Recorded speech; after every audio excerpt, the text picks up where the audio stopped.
So sleep can be a major factor when you're experiencing chronic pain. When you're in pain, it can often mean that it's difficult getting to sleep. It can mean that you wake up during the night because of your discomfort. And often people report that their quality of sleep is poor and they don't feel as refreshed when they wake as a result. And also, if you're not sleeping well, it can mean that your ability to recover, your ability to repair is impaired by that. And so it's a bit of a chicken and egg situation. And so what I'd like to do is to talk to you about the nature of sleep, and hopefully understanding that might help you. So let's go through the science of sleep. So I'm going to talk you through the sleep architecture graph here.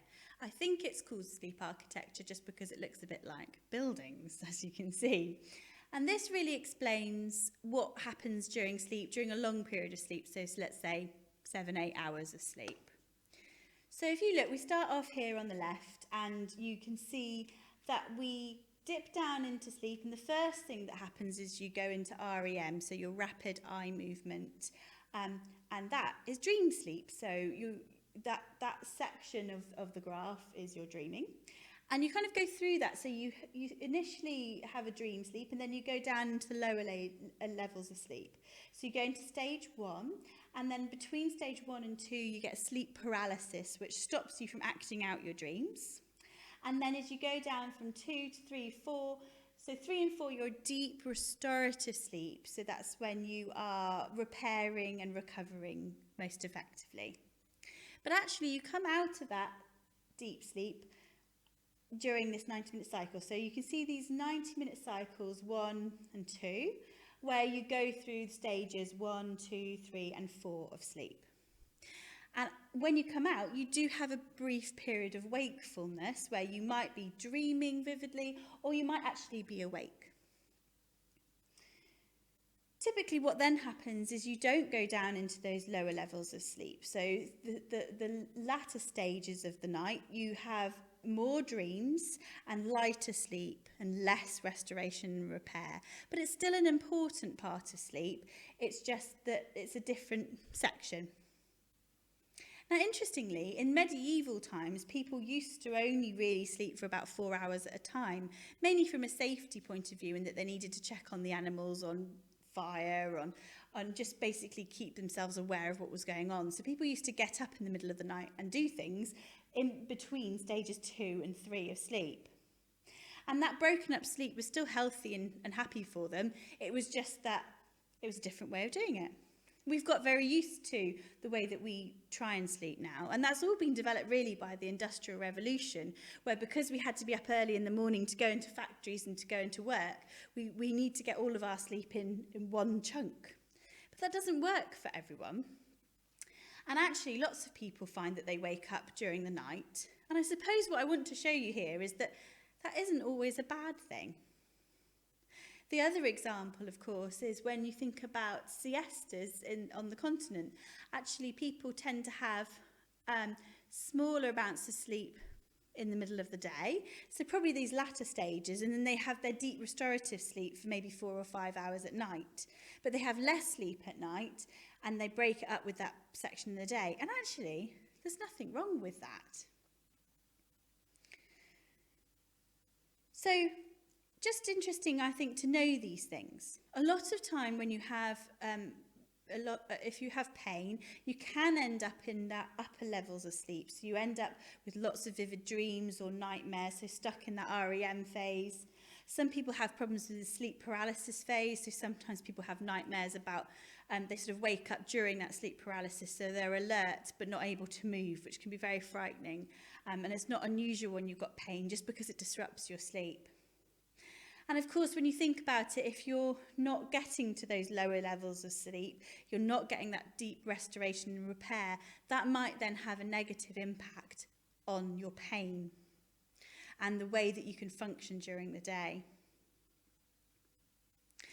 Another thing that I think is quite useful to understand is that there's a drive to sleep, which is 16 hours. So if we have a natural need to sleep after we've been awake for 16 hours, And unfortunately, if you're having poor quality sleep at night and then having naps during the day, you might find that actually it's very difficult to then get to sleep at night or to stay asleep at night.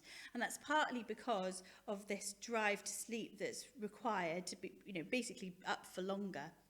So daytime sleeping can be a problem, which we'll discuss in a moment. Okay, so let's talk about some sleep management strategies then. The first one is routine, and routine is really, really key. Those of you who have children know how important it is in establishing a routine to get their sleep settled. But as adults, we tend to rebel against that a little bit and to do things like, just staying up late at the weekend and getting up late. That kind of thing, unfortunately, can really disrupt your routine. And if you don't go to bed at the same time and get up at the same time every day, unfortunately, it means that you do get out of sync. And so one of the first things I would get you to think about if you're struggling with sleep is actually to think about having a bedtime and a wake time 7 days a week. Because if you can establish that as a habit, it makes a huge difference to getting to sleep in the first place. Secondly, sleep hygiene. We talk about this a lot. It's basically about creating the environment that you want in order to get yourself to sleep and to remain asleep. And that will involve the environment of the room, some form of relaxation or rest in order to wind down. And I would encourage you to click on the links below for a few things that we would suggest. Thirdly, naps. Now, unfortunately, when we look at the research in sleep, napping can have quite a detrimental effect to your sleep at night because you're breaking up that pattern, you're taking sleep and then preventing perhaps getting to sleep later. Now, sometimes naps become essential and that's fine, and you can make it part of your routine if you really, really feel that it's required. But actually, I would encourage you to think about not napping during the day and see how you go. Because it does seem to be that we can encourage ourselves into those lower levels of sleep, those deep restorative sleeps, if you're not napping during the day. And finally, insomnia. Now, insomnia becomes a real problem, doesn't it? And particularly with pain, whether it's not getting to sleep in the first place or waking several times during the night. Now, actually, what the research shows us now is the main thing we do with insomnia is to stop worrying about it. If you can't sleep, you get up, you go and do something quietly, nothing too stimulating, but just to keep your brain ticking over and maybe just allow you to relax and calm down before you then try and go to sleep again. The worst possible scenario is when you're lying in bed, tossing and turning, not able to sleep. And I think that one more thing that's worth thinking about is using strategies to help relax you, whether that's in the middle of the night when you've had insomnia or whether it's getting to sleep. Mindfulness has a lot of research to show that it can help in aiding sleep. And the reason for that is that mindfulness isn't relaxation really, it isn't meditation. It's about being in the moment. It's about not worrying about what has happened or what's going to happen. And those sort of thoughts are the things that tend to come to us at night, aren't they? And so if we can just be in the moment and not worry about the past or the future, it can help us switch off and sleep. So I would really recommend having a look into that. And again, there are a couple of links below that you might want to have a look at.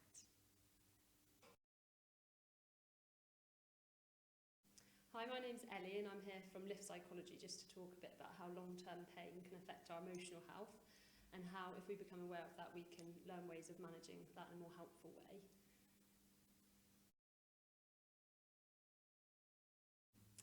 So I've drawn up cognitive behavioural therapy, which is the model that we use at Lift Psychology, which can be a helpful way of understanding our experiences. So it looks at our experiences and breaks it down into different areas. So it looks at our thoughts, so the way we think about things, so what our mind's saying. It looks at our feelings, so that's our emotional and our physical feelings in the body as well. And it also looks at our behaviours, so that's the actions we take and the actions that we stop taking. So I've put pain in the middle because we know that living with long-term pain can have a psychological impact on people, and it can affect all of these areas, and vice versa. So some of the common feelings that people might notice are things like frustration, sadness, low mood, or maybe feeling more stressed and worried about the pain. Some of the common thoughts that they might have then are things like, I'm useless, what's the point, I wish I could do what I used to do, or I should finish what I've started. And these thoughts can be quite unhelpful, and if we really pay attention to them and listen to them, then that means that as a result of that we can end up doing things that might be not so helpful. So that can be things like keeping going and working through the pain, which then means we might overdo it a little bit. Maybe withdrawing from others socially, so not seeing as many people and connecting with others. And maybe doing less of the enjoyable activities that we like, that give our life value and meaning.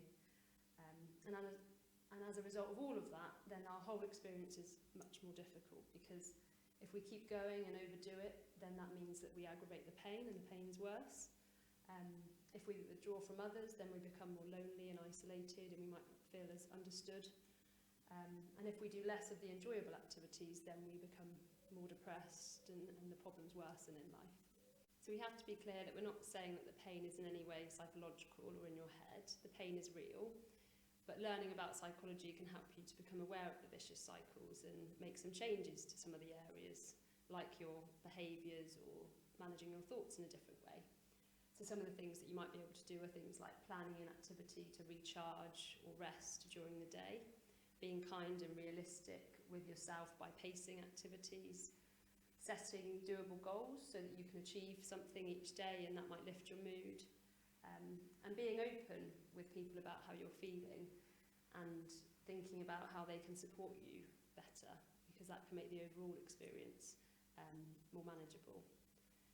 So if you're interested in any of this support, or you relate to some of these things and you'd like to know what we can offer, then you're welcome to check out our website. So our website is lift-swindon@awp.nhs.uk, or you can give us a call on 01793 836 836, and we can just explain to you the type of options that are available to you. Thank you for listening.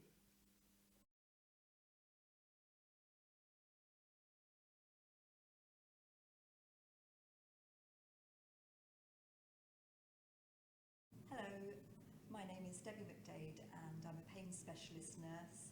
I'm here today to talk about pain medication, and as you're probably aware, we don't have a huge armoury of painkillers, but we take a stepwise approach to the way we use them. On step one is a painkiller I'm sure you're all familiar with, which is paracetamol. This is good for mild to moderate pain and is safe for adults over 50 kilograms in doses of 1 gram up to 4 times a day. It's important not to exceed that maximum dose, and to be aware of other preparations that may contain paracetamol, such as cocodamol or flu preparations. But it does boost the effects of other painkillers, which is why you often see it in combination with codeine and sometimes tramadol. On step one also are the non-steroidal anti-inflammatory drugs, such as ibuprofen, Voltarol, naproxen, you may have come across. These are also good for mild to moderate pain, and particularly after surgery or an injury, as they inhibit the production of a substance called prostaglandin, which is involved in pain messaging.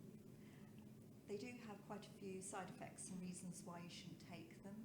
So to be aware, you shouldn't take them if you are on warfarin, or if you have a kidney problem, or if you have any stomach problems. They can cause ulceration, and they shouldn't be taken by pregnant women.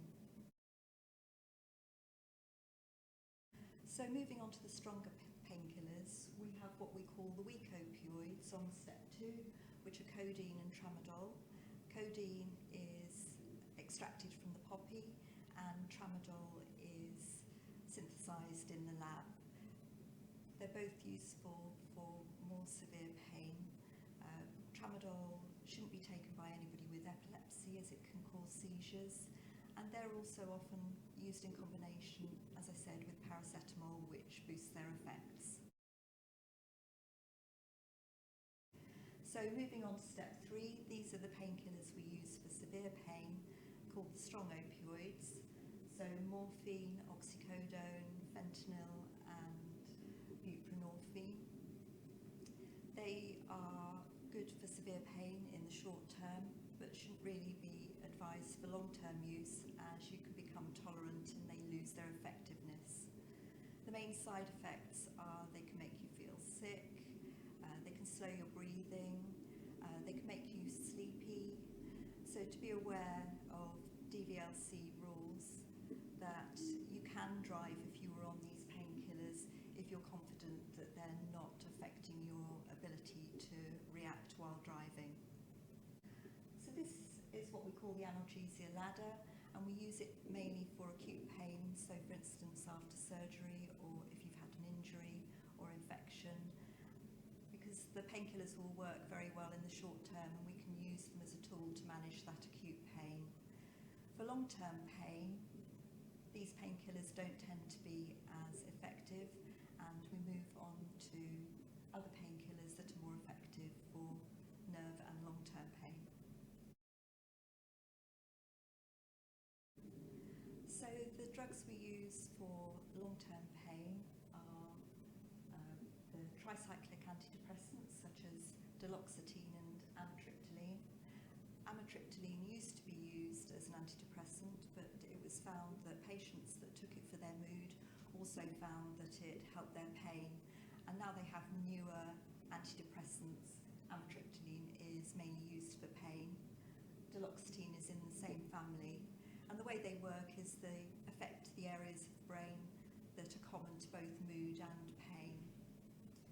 The main side effect is that they can make you very sleepy when you start them, so we tend to start with a very low dose and then we can build up according to how well it's managing your pain and whether you're getting side effects. The other group of painkillers that we use for nerve and long-term pain are the gabapentinoids, so gabapentin and pregabalin. Gabapentin and pregabalin are anticonvulsants, so where they would normally prevent people with epilepsy having fits, they have a general calming effect on the nervous system and make your nervous system less reactive to pain. Again, they can cause sleepiness and gastric disturbances such as nausea, so we tend to start on a low dose and again build up according to how you respond. For both the opioids and the neuropathic drugs, they shouldn't just be stopped. As we increase them gradually, we wean them down gradually. So if you have any concerns about the doses that you're on or any questions, please do contact your